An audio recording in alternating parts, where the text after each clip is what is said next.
Hello बच्चों, कैसे हैं आप सब लोग। मैं आशा करती हूँ आप सब लोग स्वस्थ होंगे, मस्त होंगे। और हमारे आज यूट्यूब चैनल पे मैं नई हूँ। आज आप सब लोगों को इस सेशन के बारे में आज पढ़ाऊँगी। और आपके 10th क्लास के जो एग्ज़ाम हैं 25 तारीख को, वो उसमें जो ऑब्जेक्टिव क्वेश्चन पूछे जाएंगे वो मैं कराऊँगी। तो आशा करती हूँ कि आप सब लोगों को अच्छे से समझ में आए। तो मैं ज़्यादा समय खराब ना करके आपको पहला क्वेश्चन बताने जा रही हूँ, जो इस प्रकार है। सुपोषी पोषण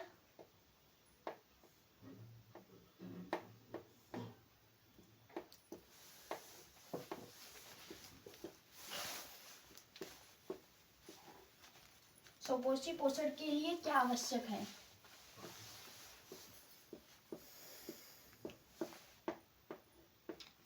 हमारा क्वेश्चन क्या है, सुपोषी पोषण के लिए क्या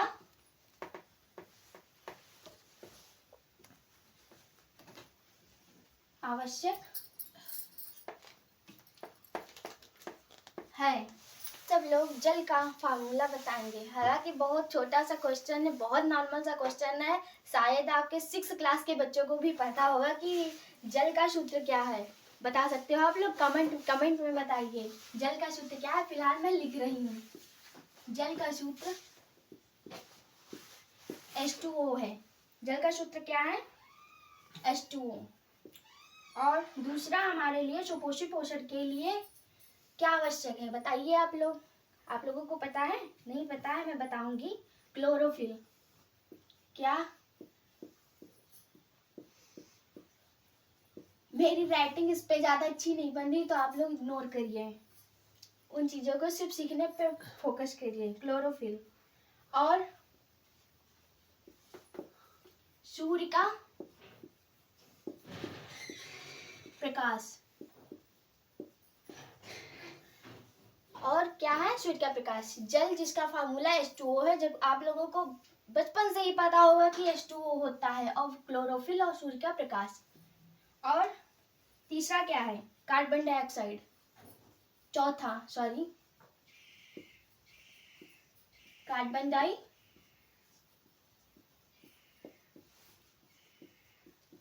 ऑक्साइड। ये डा बना हुआ है, ऑक्साइड उधर जगह नहीं थी इसलिए मैंने लिख दिया। कार्बन डाइऑक्साइड का फॉर्मूला क्या होता है, मैं लिख दे रही हूँ ब्रैकेट में। यहाँ पर क्या होता है, CO2। बताते रहना आप लोग। और मुख्य रूप से ये तत्व आप लोगों के लिए आवश्यक है। क्या है, आवश्यक है। सुपोषी पोषण के लिए क्या आवश्यक है, तो ये सारी चीजें आपके लिए आवश्यक है। जल जिसका फॉर्मूला H2O होता है, क्लोरोफिल, सूर्य का प्रकाश और कार्बन डाइऑक्साइड। चलते हैं नेक्स्ट क्वेश्चन पे। तो मैं नेक्स्ट क्वेश्चन देख लेती हूँ।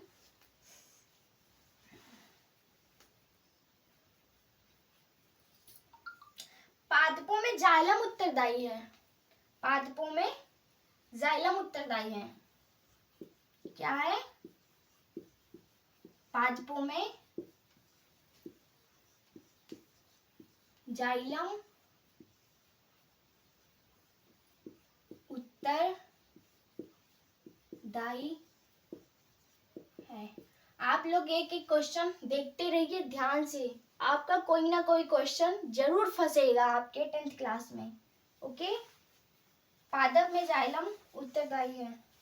बताइए आप लोग, गेस करिए, मैं तो बताऊंगी ही। आप लोग गेस करिए एक बार, क्या हो सकता है। तो ओके, मैं बता रही हूँ। पादप में जाइलम उत्तरदायी है जल का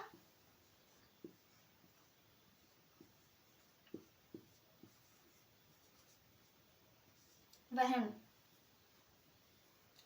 एंड दूसरा है, मैं आपको विकल्प दे रही हूँ, आप गेस करके बताना इसमें से राइट कौन सा है। ओके, जल का वहन। दूसरा है सेकेंड, भोजन का वहन। का वहन। और ऑप्शन क्या है, तीसरा अमीनो अमीनो अम्ल, अम्ल को क्या इंग्लिश में कहते हैं? एसिड ना, का वहन, अमीनो अम्ल का वहन। And four question and four option, oxygen,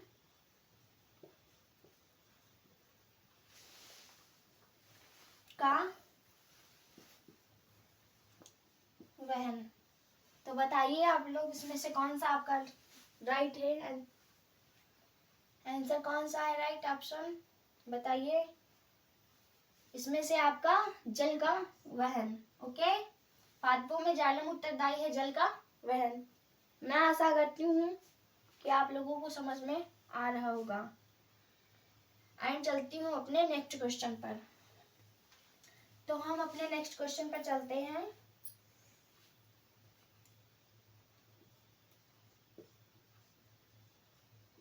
निम्न में से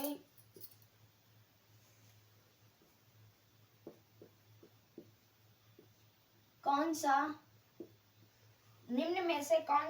एक मानव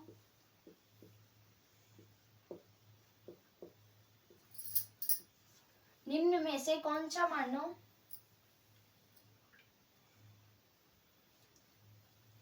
एक मानव में मादा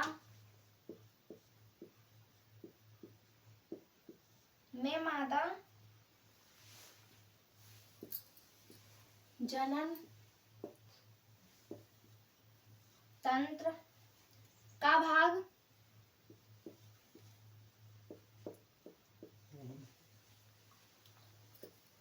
नहीं है?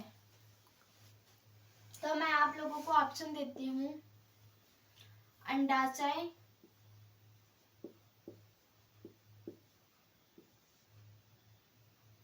एंड सेकेंड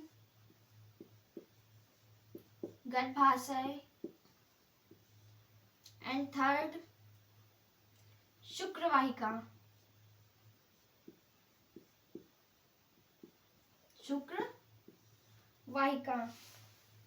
एंड फोर्थ डिंब वाहिनी।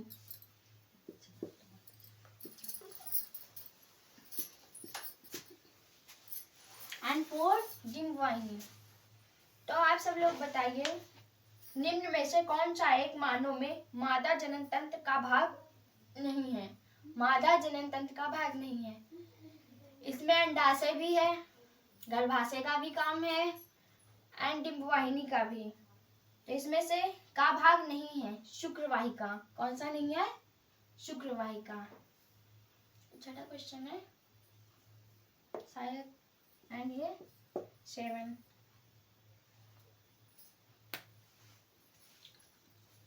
हम चलते हैं अपने नेक्स्ट क्वेश्चन पे। प्रचलित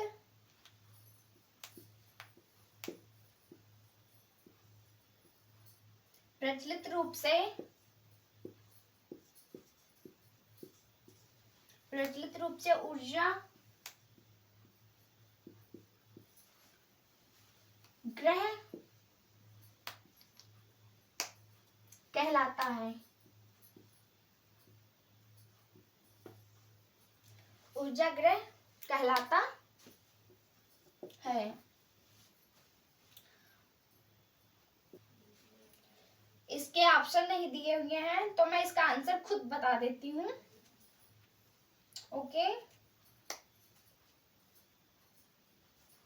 इसका ऑप्शन इसमें नहीं दिया हुआ है, तो मैं इसका आंसर बता देती हूँ। अगर आपको एग्जाम में इसका पूछ ले तो आंसर आप टिक कर देना। ओके, प्रचलित रूप से ऊर्जा ग्रह कहलाता है तो क्या होगा? माइटोकॉन्ड्रिया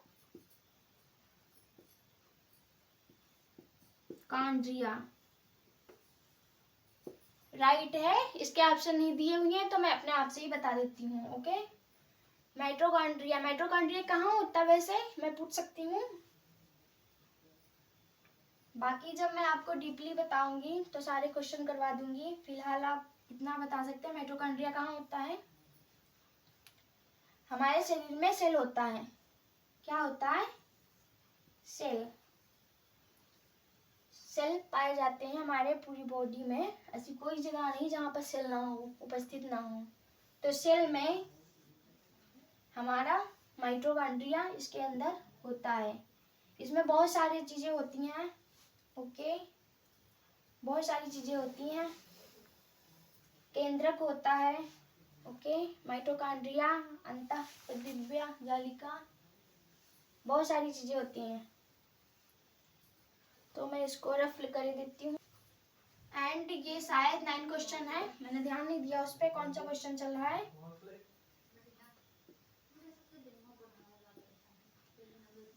मनुष्य में वृक्क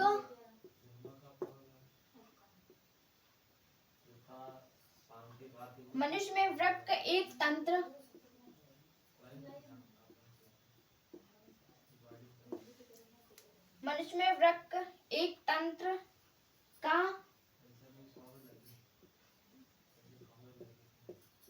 का भाग है।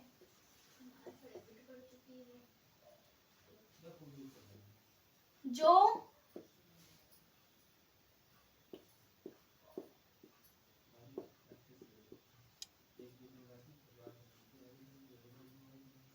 संबंधित है,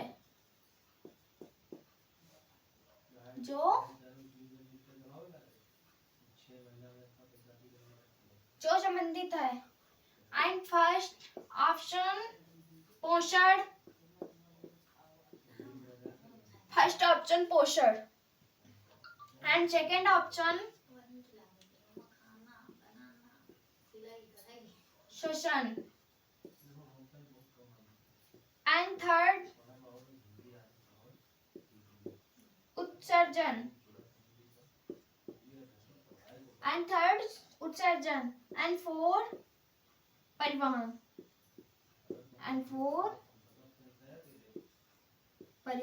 तो आप लोग बताइए इसमें से राइट आंसर कौन सा होगा, कौन सा ऑप्शन है राइट, बताइए। पोषण, श्वसन, उत्सर्जन, परिवहन। मनुष्य में वृक्क एक तंत्र का भाग है जो संबंधित है। मनुष्य में वृक्क एक तंत्र है का भाग है। वृक्क एक तंत्र का भाग जो संबंधित है। किससे संबंधित है? किससे संबंधित है? उत्सर्जन। किससे संबंधित है? उत्सर्जन। पोषण, श्वसन, उत्सर्जन, परिवहन, इसमें से कौन सा राइट है? उत्सर्जन। एंड नेक्स्ट क्वेश्चन, पराग कोश में होते हैं। पराग कोश में होते हैं।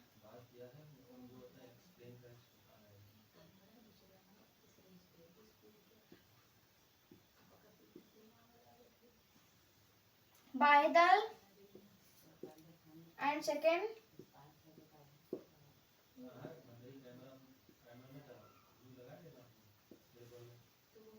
अंडाशय एंड थर्ड अंडक एंड फोर परागकण एंड फोर परागकण। पराग कोश में होते हैं, क्या होता है? बाह्यदल, अंडाशय, अंडक, परागकण। जो ये इस प्रकार से बनता है और कुछ इस प्रकार से मैं एक्सप्लेन कर दे रही हूँ। थोड़ा सा मैं ढंग से नहीं बना पा रही हूँ। ये जो पुष्प इस तरीके से बनता है, तो अंडाशय तो हो गया आपका यहाँ पर। ओके, तो ये तो हो नहीं सकता है, परागकोश में हो सकता है। ओके, तो इसमें से ये भी नहीं है, अंडाशय भी नहीं है, बाह्यदल भी नहीं है, अंडक भी नहीं है। इसमें से परागकण होगा। क्या होगा? परागकण। मैं ये आपको डीपली करके बताऊंगी बाद में, क्योंकि हमको अभी बहुत सारे क्वेश्चन लेके चलना है। ओके, तो क्या है परागकण।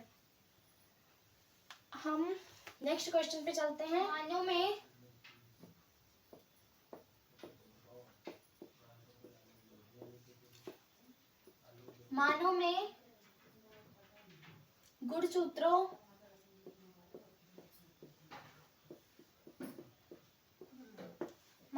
गुणसूत्रों की संख्या है।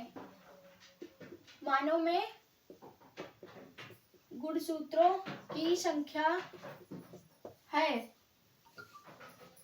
कितनी है, बता सकते हो आप लोग गेस करके। मैं ऑप्शन दे रही हूँ 42, 44 एंड थर्ड 46 एंड थर्ड 48।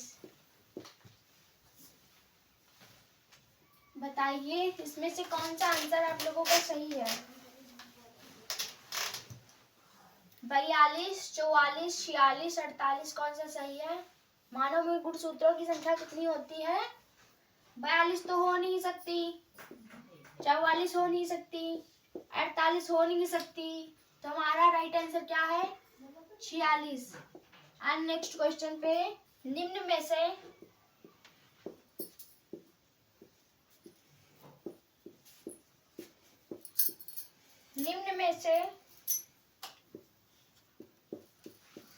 कौन सा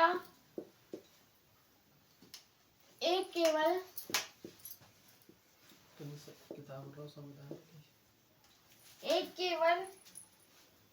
जंतुओं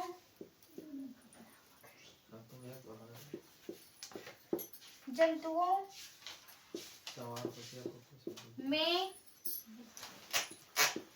पाया जाता है। निम्न में से कौन सा एक केवल जंतुओं में पाया जाता है। श्वसन,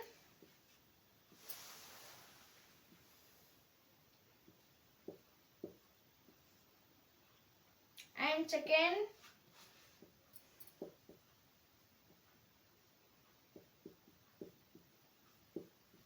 तंत्रिका, तंत्र, एंड थर्ड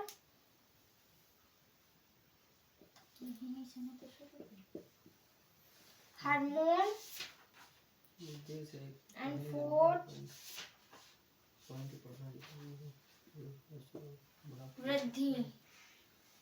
ये आप लोग कमेंट में बताना, इसका आंसर मैं नहीं बताऊंगी, ढूंढ के बताना इसका आंसर क्या है। निम्न में से कौन सा एक केवल जंतुओं में पाया जाता है, कमेंट में बताना। ओके, ढूंढ के अपने सूझबूझ से बताना इसका आंसर। मैं कल इसका आंसर बता दूंगी, आज नहीं बताऊंगी। एंड क्वेश्चन आपका 17 ही था ना, मैंने ध्यान नहीं दिया इस बात पे कौन सा क्वेश्चन था। चलो क्वेश्चन पे ध्यान दो, जितने भी हो जाए अच्छा ही है। मूत्र निर्माण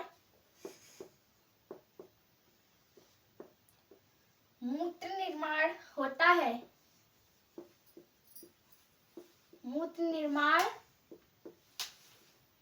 होता है। पहला क्वेश्चन वृक्क में, एंड सेकेंड यकृत में,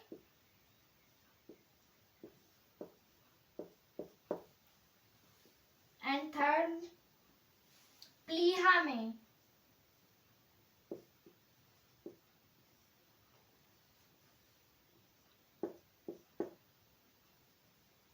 फोर हृदय में।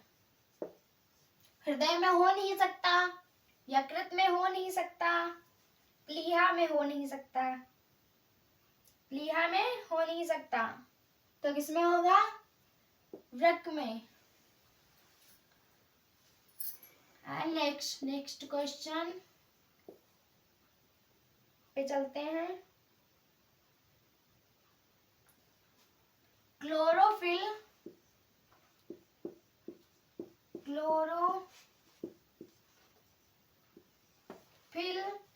अवशोषित करता है।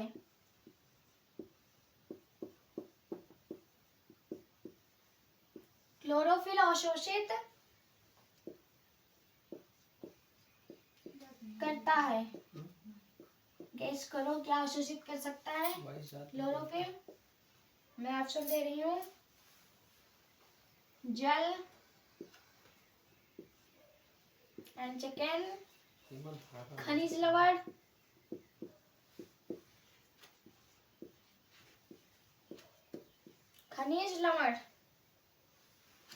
एंड थर्ड प्रकाश ऊर्जा।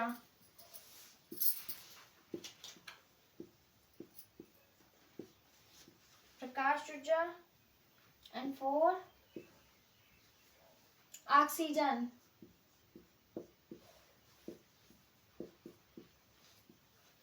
मैं आप लोगों से बात ज्यादा नहीं कर रही हूँ इसलिए कि आपके क्वेश्चन ज्यादा हो जाएं और एग्जाम सर पे हैं, ओके। इसलिए मैं सोच रही हूँ जितने ज्यादा आप लोगों को क्वेश्चन मैं करवा पाऊँ। तो क्लोरोफिल अवशोषित करता है, जल तो कर नहीं सकता, खनिज लवण तो कर नहीं सकता, ऑक्सीजन कर नहीं सकता अवशोषित क्लोरोफिल। तो क्या अवशोषित कर सकता है? प्रकाश ऊर्जा। क्या कर सकता है? प्रकाश ऊर्जा। ओके। 19 निम्नलिखित में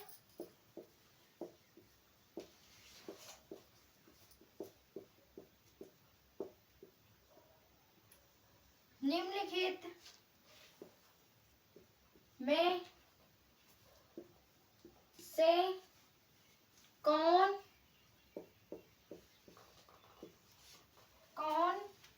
विषमपोषी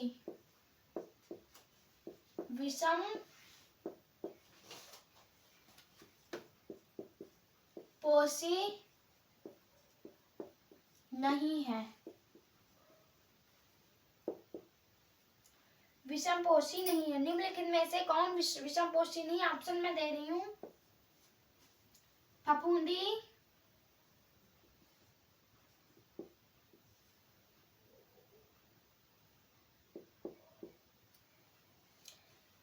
फीता कृमि। क्या?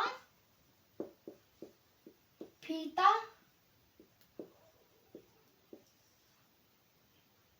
कृमि। तीसरा ईस्ट। चौथा मनी प्लांट।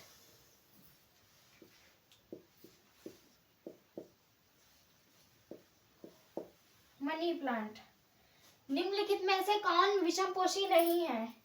फफूंदी, फीता कृमि, ईस्ट, मनी प्लांट। तो बताइए विषमपोषी नहीं है। Money plant. ये तो सब है ना, फीता कृमि, फफूंदी, ईस्ट, ये तो सभी है। मनी प्लांट नहीं है, विषमपोषी नहीं है money plant. And next question, पत्तियों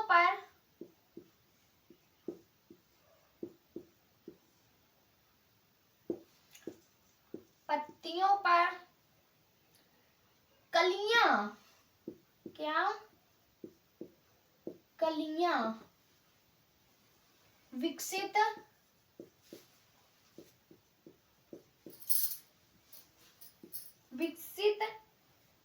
होती हैं।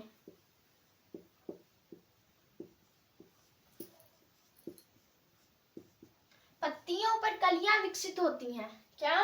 पत्तियों पर कलियां विकसित होती हैं। ये आपका क्वेश्चन है। मैं ऑप्शन दे रही हूँ, पुदीना,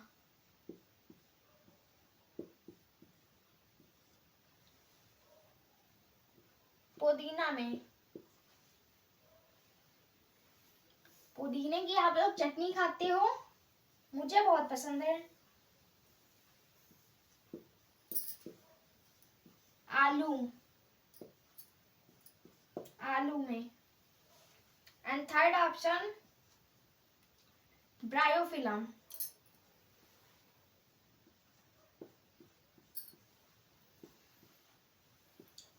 ब्रायोफिलम। पूरे कमरे में हरी घास लगाए। एंड फोर इन 5-6 हज़ार रुपये सभी पर, इन सभी पर। पुदीना में, आलू में, ब्रायोफिलम में, इन सभी पर पत्तियों पर कलियां विकसित होती हैं। कल वाले फोन में बात करते हैं। पत्तियों पर वंदना फोन करे कलियां विकसित होती हैं। पुदीना में तो विकसित नहीं होती हैं। मुझे तो लगता है आलू में भी नहीं होती हैं। बताइए आप लोगों का क्या मानना, होता है आलू में? है नहीं होता ना, तो ब्रायोफिलम ही होगा।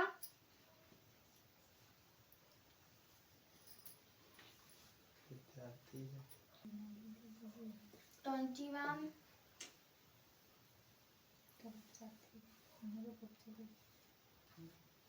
भाई बताइए। आनुवांशिक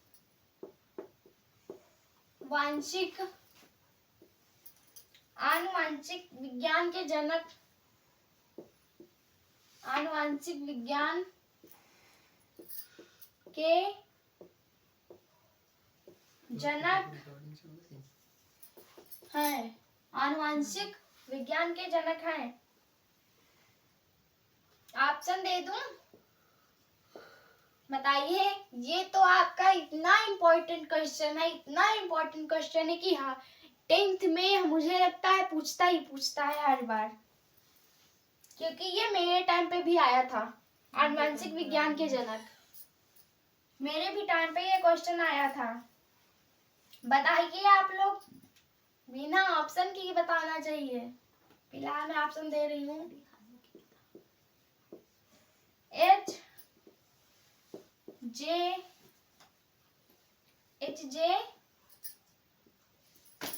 मुलर, H J Muller.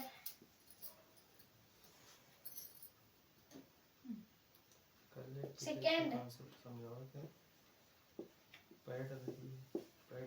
Charles Darwin, Gregor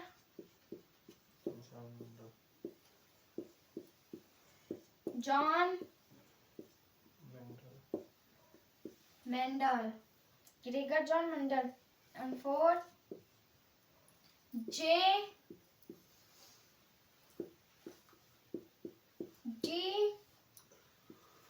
जे डी वाटसन। बताइए आप लोग, ये तो बता सकते हैं, बहुत इजी सा है, टफ नहीं है। आनुवंशिक विज्ञान के जनक कौन है? H J Muller, Charles Darwin, Gregor John Mendel, J D Watson. बताइए।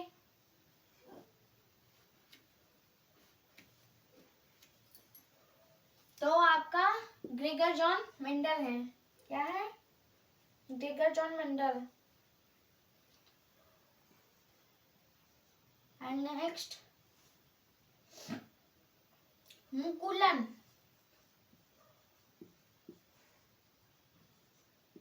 क्या? मुकुलन द्वारा प्रजनन, मुकुलन द्वारा प्रजनन होता है।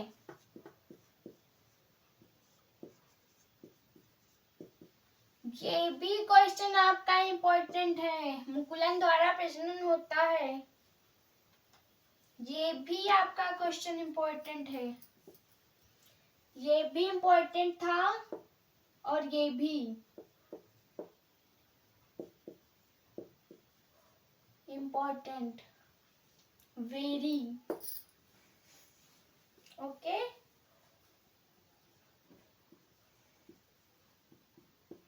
ऑप्शन में दे रही हूँ। हाइड्रा में सेकंड केचुआ, केचुआ में, एंड थर्ड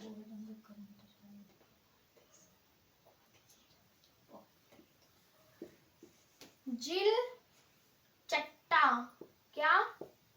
जिल चट्टा में, जिल चट्टा में कबूतर में। एक होता है जिल चट्टा, ये है जिल चट्टा। ओके,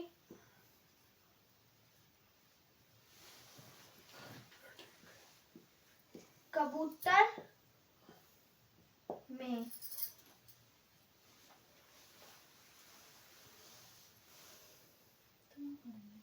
मुकुलन द्वारा प्रजनन होता है किसमें?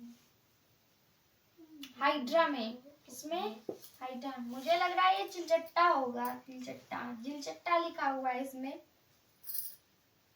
तिलचट्टा ही है, तिलचट्टा। मुझे लग रहा है ये बेटा तिलचट्टा होगा, लेकिन ये जो इसमें है, जिसमें जिलचट्टा दिया हुआ है ऑप्शन में, तो मैं इसको सही कर दे रही हूँ। ओके, हाइड्रा में। तो ये भी आपका इम्पोर्टेंट, वो भी इम्पोर्टेंट है, very very most important. 23 Mendel के जितने भी क्वेश्चन है सारे मोस्ट इम्पोर्टेंट हैं। मेंडल का प्रायोगिक पौधा,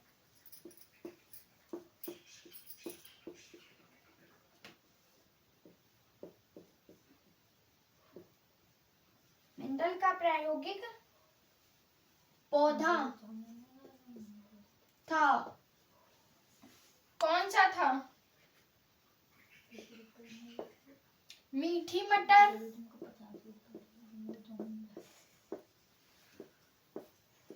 मीठी मटर, एंड सेकेंड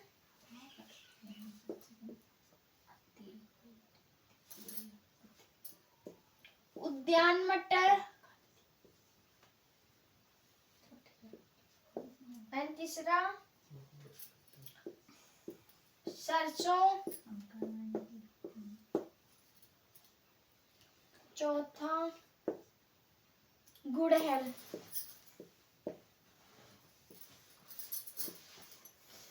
क्या? गुड़हल। तो जब मेंडल का नाम आए, ग्रेगर जॉन मेंडल का जब नाम आए, तो आपके दिमाग में आ जाना चाहिए मटर। क्या आ जाना चाहिए? मटर। बट इसमें तो मीठी मटर दिया है, उद्यान मटर दिया है, सरसों तो होगा ही नहीं, ये तो ऑप्शन पहले ही कट है। इनमें से दो में से बताइए कौन सा आंसर सही होगा? मीठी मटर हो ही नहीं सकता, उद्यान मटर सही है। किस पे किया था प्रयोग? मेंडल ने उद्यान वाले मटर पे किया था, मीठी मटर पे नहीं।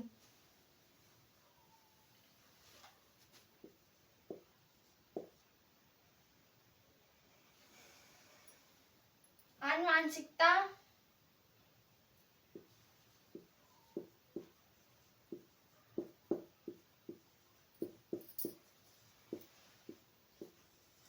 आनुवांशिकता के प्रयोग,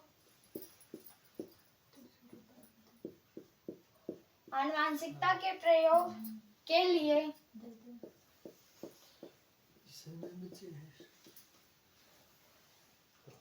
लिए मेंडल ने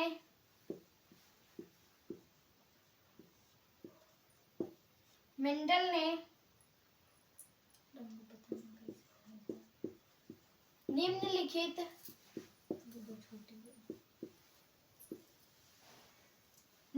में से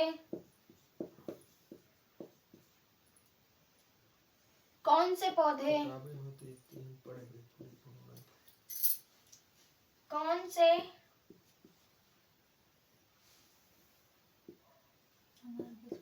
पौधे का उपयोग किया? इसमें मैं ऑप्शन आप लोगों को क्या दूं? सेम सा तो क्वेश्चन हो गया ना, मैंने अभी तो बताया था आनुवंशिकता के प्रयोग के लिए मेंडल ने निम्नलिखित में से कौन से पौधे का उपयोग किया। अभी बताया था, जस्ट अभी बताया था कि मटर। किस पौधे पे किया था? मटर। इनका नाम सुनते ही मटर याद कर लो बस।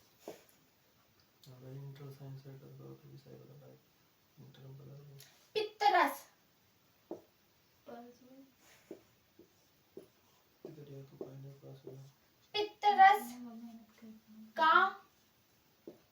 पित्तरस का राव होता है, राव होता है ऑप्शन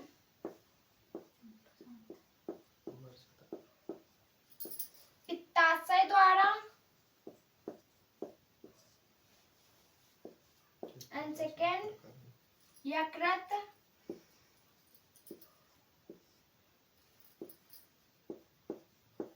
यकृत द्वारा, तीसरा अग्न्याशय,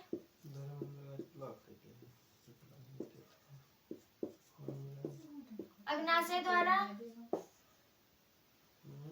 एंड फोर्थ अमाशय,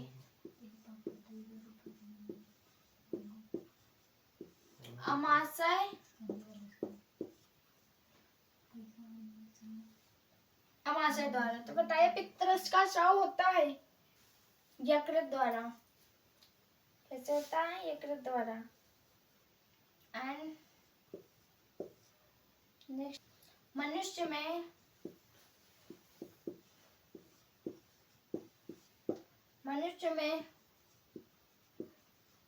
वृक्क किस तंत्र से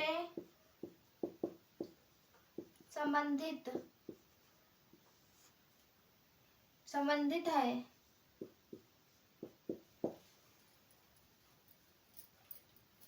पहला पोषण, दूसरा श्वसन,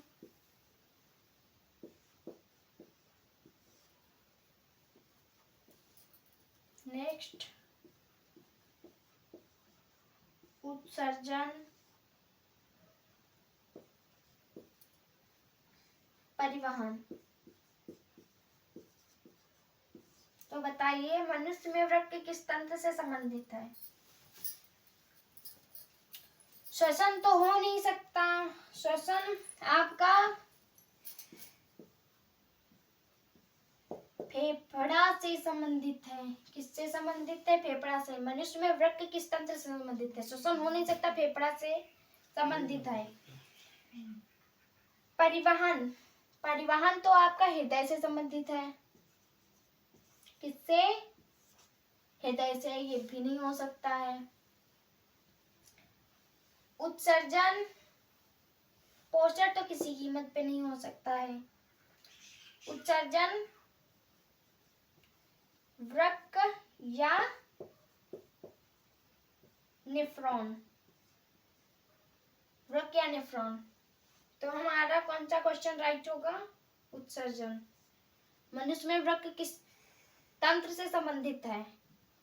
वृक्क उत्सर्जन से। ओके,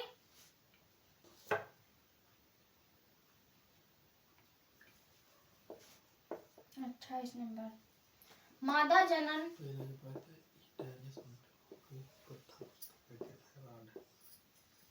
जनन तंत्र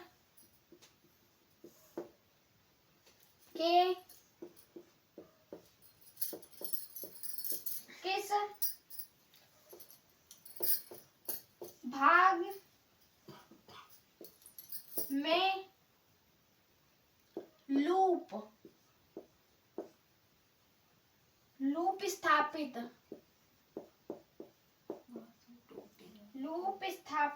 किया जाता?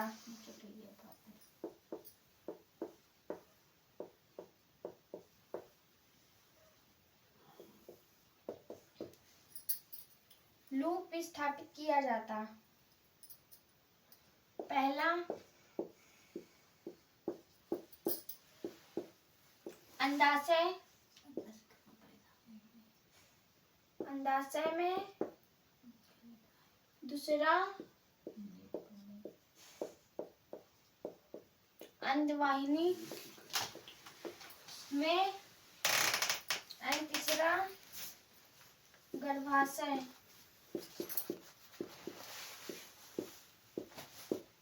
गर्भाशय में एंड चौथा योनि में। तो किसमें स्थापित किया जाता है? गर्भाशय में।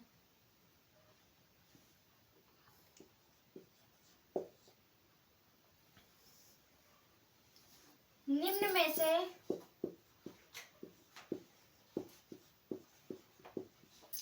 में से कौन सा अंग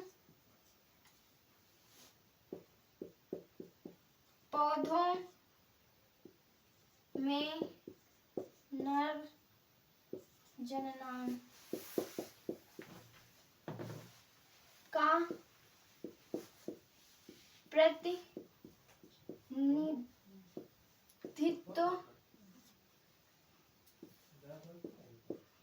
करता है? पहला ऑप्शन जायांग, दूसरा पुंकेसर, तीसरा वर्तिकार्क,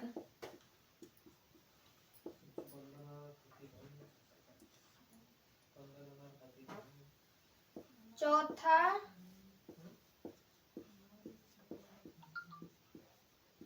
अंडाशय। तो कौन सा राइट होगा? निम्न में से कौन सा अंग पौधों में नर जननांग का प्रतिनिधित्व करता है? जायांग, पुंकेसर, वर्तिकार्क, अंडाशय। बताइए। तो हमारा जायांग तो होगा नहीं, अंडाशय भी नहीं होगा। निम्न में से कौन सा अंग पौधों में नर जननांग का प्रतिनिधित्व करता है? वर्तिकार्क भी नहीं होगा। तो राइट कौन सा होगा? पुंकेसर।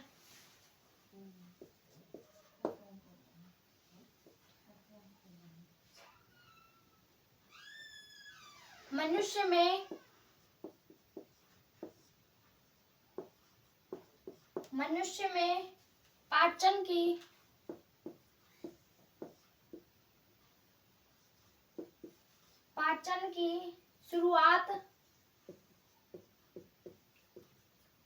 पाचन की शुरुआत किस अंग